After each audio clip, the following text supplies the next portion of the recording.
How you guys doing? It's Dave Hughes, MMA Weekly. I'm going to start doing the sports talk on Monday Night Football. We had the Steelers.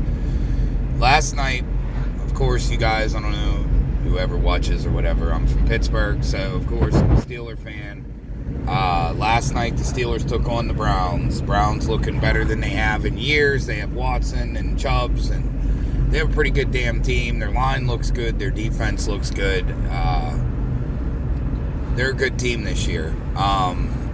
Nick Chubbs took one of the most horrific, disgusting injuries I've seen in a while, leg-wise. A shame Nick Chubbs might, I don't know if there's coming back from that. Find out what, if you're a Browns fan, look into finding out what that injury is. Because it was nasty, man. His knee bent completely backwards. It was disgusting.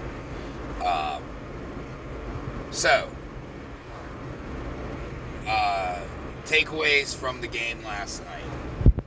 My first takeaway is that the Steeler offensive coordinator is poop. Matt Canada is a fucking horrible play caller. No wonder the end of Ben's career. It's a damn shame. It seemed to me that Ben had a little left in the tank, and he didn't play another year, which would have been nice because we could have picked up Kenny. Kenny could have learned underneath Ben with a better OC. So, aside of the shit offensive play calls, TJ Watt became the Steelers' all-time sack leader.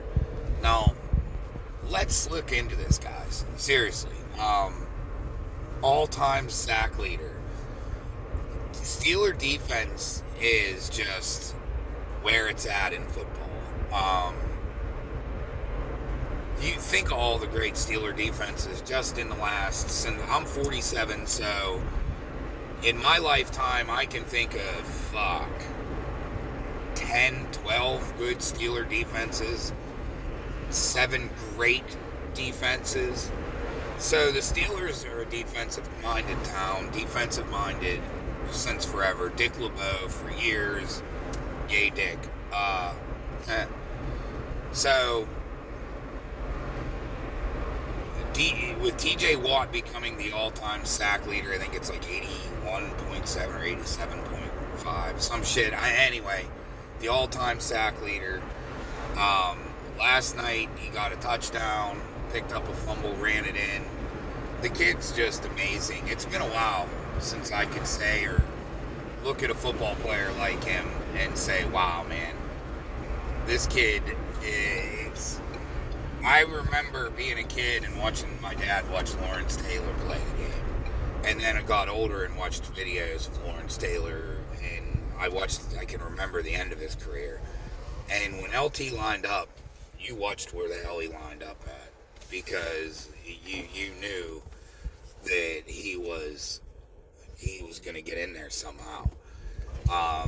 With TJ, you have to double team him, and that doesn't even matter half the time. The kid is just amazing, hands down the best defensive player in the league. But the Steeler offense, oh my God, so bad. The line doesn't look too bad. George Pickens is fucking amazing. Quite literally fucking amazing. Kenny Pickett looks like he's scared to death back there.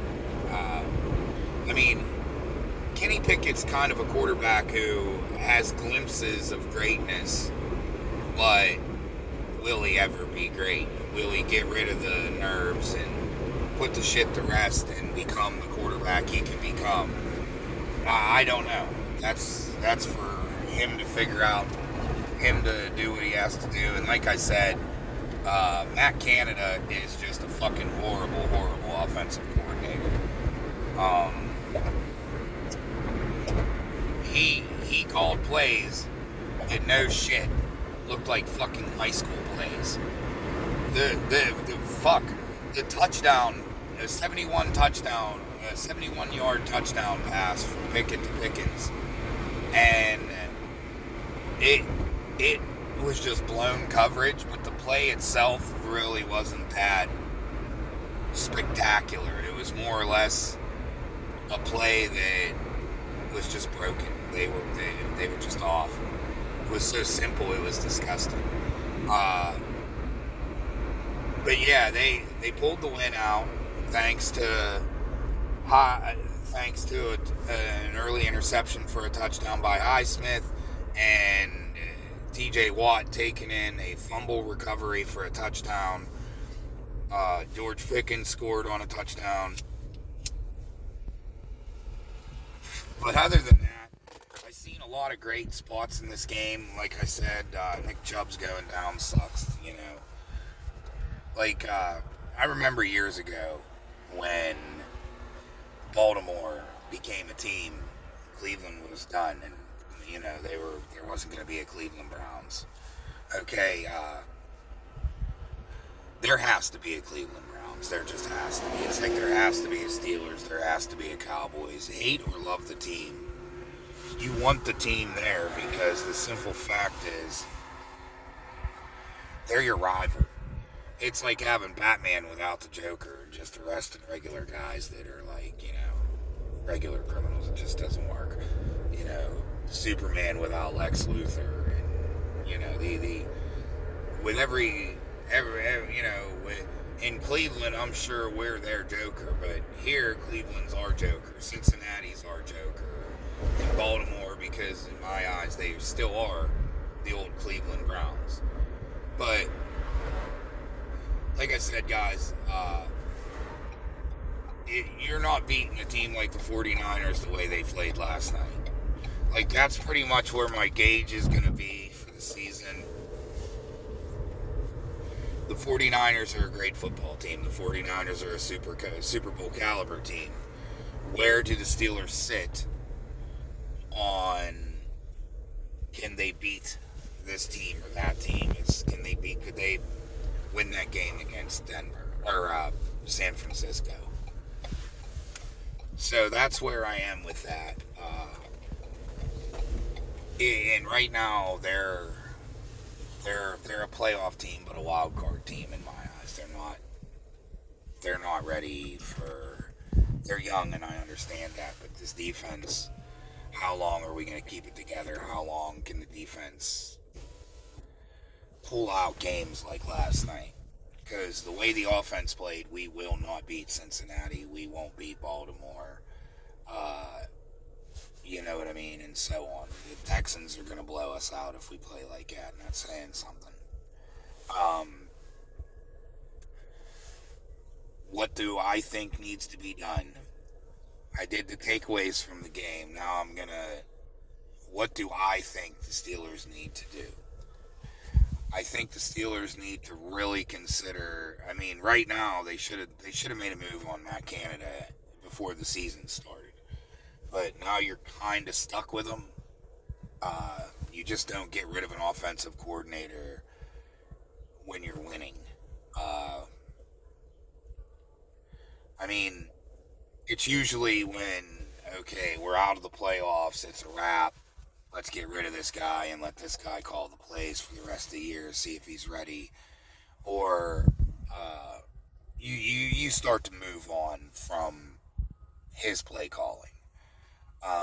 Because, you know, obviously it doesn't work. Who do I think the Steelers should look at as an offensive coordinator? I don't have the foggiest. I don't even have an educated guess on this. I don't know if they can promote within, because what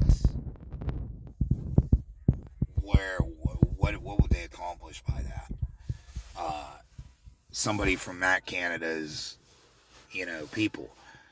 I think you go out of the organization, try to pick up an offensive coordinator there.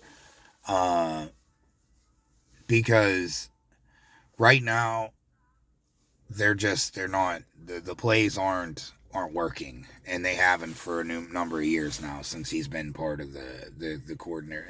Since he's been the offensive coordinator, the Steelers' offense has not looked good at all, and it's not like they don't have stars. You know, whether Johnson's a star or not, I don't know. I know he needs a little bit better hands, but George Pickens is a star. He is a stud. And if we want to keep him here in Pittsburgh, we're going to have to, it's not going to be just about money with this kid. It's going to be a lot about how far has Kenny came, how far are they willing to pay him, and is the Steelers a Super Bowl caliber team? I think the defense is. I really do. That's why I'm kind of adamant on, okay, we really don't want this to be a rebuilding year. Kenny has a year under his belt. George has a year under his belt. George is getting that number one receiver position, as I believe he should have started the season with. So it's time to show some wins and actual quality wins, not like last night. Last night was a fluke. Not that if the Browns won, it would have made a difference, because both teams weren't moving the ball. I mean, the Steelers won the game, but they won it with their defense. That's how it looked. The Steelers were the better team last night because of the defense being so dominantly good. That's what made them the better team last night. Cleveland's a good team. They really are. And it's nice to see Cleveland be good again and make our division proud and whatever. So that means Cincinnati's 0 for 2, Steelers are 1-1, Browns are 1-1. I don't know if Baltimore won, that would make them 1-1, I believe. So to start the season, we're all starting out at 0, you know what I mean? And now after the second game, Cincinnati's starting one game behind us all, but that's Cincinnati, man. Those guys, that's a great team, you guys. It really is. I fucking hate the Bengals, but they do have a good team. Burrows, I believe, is just hurt right now. So he isn't performing to what he could. I don't think Burrows performs very well when he's hurt. I think he's one of those guys that has to be healthy, or he's constantly thinking of it. What's next for the Steelers? Well, getting their shit together on offense. It's a short week this week. They play Sunday again. I think they play the Texans, if I'm not mistaken. I'm not real sure. Don't quote me on that. But like I said, this is just more or less, I'm just going to talk about the game. And if you guys have any comments, put them below. I'll answer them the best I can. As always, God bless.